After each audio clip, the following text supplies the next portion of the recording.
Hi, I'm Rachel with IdeateTV, and this is Arvin Lee. Arvin, thank you so much for speaking with us. Absolutely, I'm honored. Your performance of Suddenly Seymour was incredible. Oh, thank you. What was it like performing with Estancia again? Oh my gosh, I was holding back tears. I was really trying not to get emotional and let that affect my voice, but it is emotional. I haven't seen her in so long.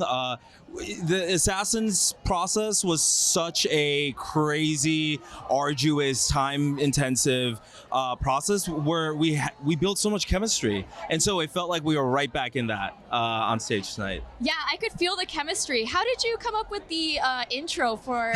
It was a very unique intro that you did. So it was actually her idea. Okay. We were like going back and forth, and we were like, oh, do we go like really hard punching or just, jab at each other pretty lightly? And she's the one that came up with that. So okay. We were like, let's go with it. And it's true, though. I did have a crush on her, or I told people that I had a crush on her back then. Okay, so it was like kind of autobiographical. Yeah, a bit. Okay. And we played on top of it, yeah. So then who came up with the idea for the rainbow Kleenex for that line? So, yeah, I was driving home last night after rehearsal, and I'm like, how do I just like take this one level higher? And so I just came up with, instead of giving her a random handkerchief, like a rainbow flag. It was great. It was very memorable. I was nervous about it. I was like, is this going to hit? And thankfully it did. So it very much hit. Oh, thank you. And then why did you choose that song? So AJ is actually the one that suggested that we do it, and it's a song that I've always wanted to do. I love the musical.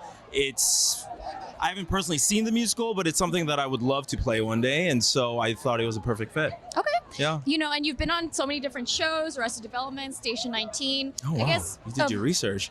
Yeah, of course. Of all your work, like what's been the most fun? Okay, so one of the biggest first jobs I had in LA was a small role on Veep, HBO's Veep, and that was, I blacked out the entire time. I was with people that I admired. I like had like 2 pages of script that I memorized, like front and back, so nervous. I get on set, and my co-star, Matt Walsh, who we're like friends now, but back then he was like, toss it all. We're just gonna improv. And I'm like, what? But I just had to like pretend like I knew what I was doing, because how do you say no to the improv king? Right. And in front of Julia Louis-Dreyfus, she was on set too, and so I think that one will stick with me like for a pretty long time. Oh, I love knowing that, because I love Veep. Oh, so, really? Yeah, okay, cool. cool. That's really cool. And then is there anything coming up that you want to promote or share? This was a pretty big gig that I was looking forward to.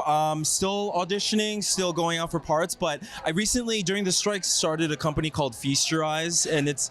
Yes, please talk about that. Please Sure, tell me how you came up with that. Well, yeah, so it's, I'm not the first person to have done it. I saw some TikToks of a London company doing it, and I'm like, hey, you know what? I think I'm going to try this out for my friends. And then eventually that grew, and I met this amazing executive chef named William Shin, and partnered with him and started Feast Your Eyes, where we just make movies more immersive, where you get to eat what you see on screen. And so, we've done Ratatouille, Mean Girls, Nightmare Before Christmas, and we're about to open up a lot more events. So hopefully you can come to one. I was just thinking, yeah. You don't know what the next film will be, do you? We have some ideas, but we're not going to announce it just yet. So just keep your eyes out on our social media at @FeastYourEyes_LA. Okay, I will. Thank you so much for chatting with us. Thank you. This was fun. This is Arvin Lee, and I'm Rachel with IdeateTV.